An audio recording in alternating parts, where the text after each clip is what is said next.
on attaque ici le chapitre des équations. Donc l'objectif, c'est de savoir résoudre une équation. Donc définition, une équation, c'est une égalité qui comporte au moins un nombre de valeurs inconnues, généralement désignées par une lettre. Donc par exemple, on va avoir x plus 4 égale à 8. Une solution d'une équation est une valeur de l'inconnu pour laquelle l'égalité est vraie. Donc ici, notre solution, ce serait tout simplement x égale 4. Maintenant, on va s'attaquer à résoudre les équations. Donc résoudre une équation, c'est trouver toutes les solutions de l'égalité. Donc parfois, il peut y avoir plusieurs solutions. Donc une propriété qui va nous aider, c'est on ne change pas une égalité lorsqu'on ajoute ou on soustrait un même nombre à chacun de ses membres. Donc si on a A, B et C, trois nombres relatifs. Si on a A qui est égal à B, si à mon A et mon B, j'ajoute plus C, mon égalité reste vraie. Si j'ai A qui est égal à B et que je soustrais par C des deux côtés, alors mon égalité reste vraie. Donc dans nos deux exemples ici, nous avons 7 qui est égal à x moins 3. Donc nous, ce qu'on veut, c'est arriver à x égale à quelque chose. Donc on doit isoler le x. Donc ce qu'on va faire ici, c'est qu'on a 7 qui est égal à x moins 3, et nous, on veut seulement garder le x. Donc on doit enlever le moins 3, le faire passer de l'autre côté. Donc pour le faire passer de l'autre côté, on va devoir ajouter plus 3 à droite, mais aussi plus 3 à gauche. Donc on va se retrouver ici avec 7 plus 3 qui est égal à 10, x moins 3 plus 3 qui va nous donner x. Donc 7 est bien égal à 10 moins 3. Dans notre deuxième cas, nous avons t plus 6 qui est égal à moins 15. Donc on a t plus 6 égale à moins 15. Et nous voulons seulement t égale à quelque chose. Donc le plus 6, je dois le faire passer de l'autre côté. Donc ce qu'on va faire, c'est qu'on va faire moins 6, puisque 6 moins 6 va nous donner 0. Mais si je fais moins 6 à gauche, je dois faire moins 6 à droite. Donc je me retrouve avec t plus 6 moins 6 qui nous donne t, puisque 6 moins 6 est égal à 0. Et nous avons moins 15 moins 6, ce qui va nous donner moins 21. Et donc si je fais moins 21 plus 6, je retombe bien sur mon moins 15 de départ. Dans le grand 3, quotient.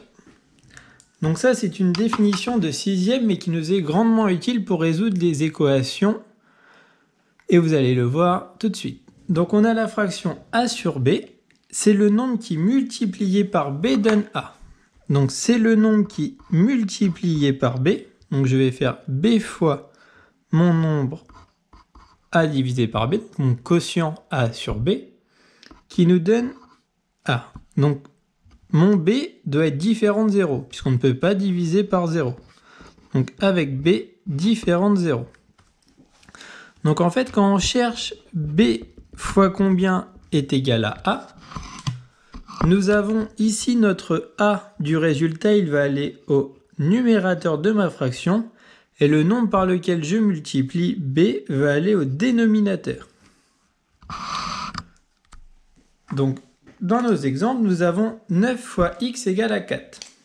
Donc si on applique directement la définition, on a x qui doit être égal à notre résultat, 4, divisé par le nombre par lequel on multiplie x.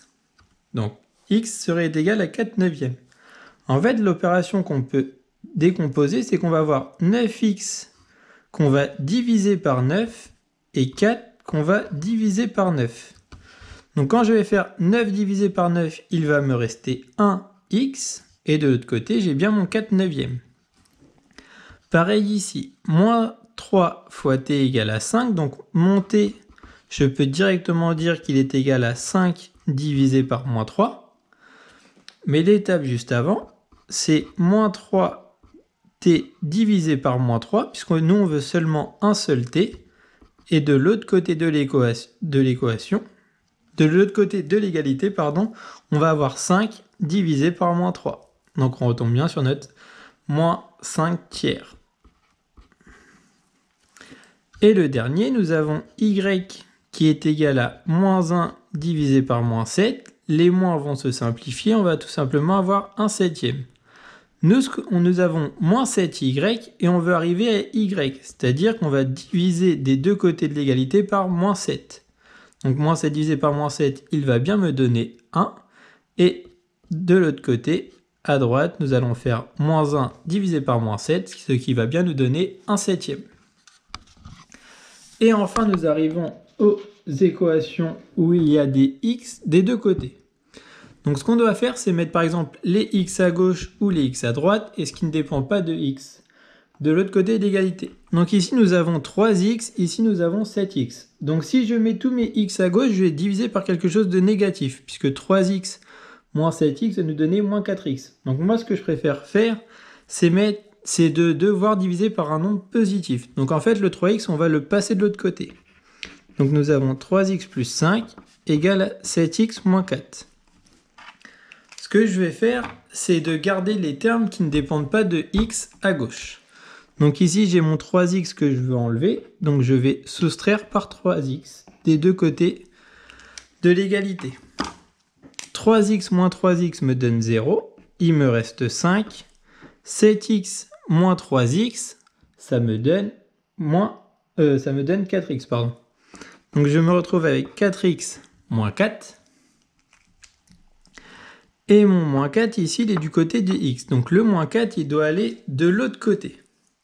Donc ce qu'on va faire, c'est qu'on va faire 5 plus 4, qui est égal à 4x moins 4 plus 4, puisque moins 4 plus 4 va nous donner 0. Donc ici, on va se retrouver avec 5 plus 4 qui fait 9, égal à 4x, puisque moins 4 plus 4 fait 0.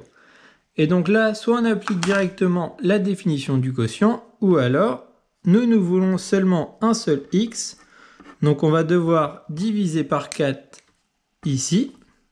Et donc si on divise par 4 à droite de l'égalité, on va diviser également par 4 de l'autre côté de l'égalité, donc à gauche. Donc on se retrouve avec 9 quarts égale à x.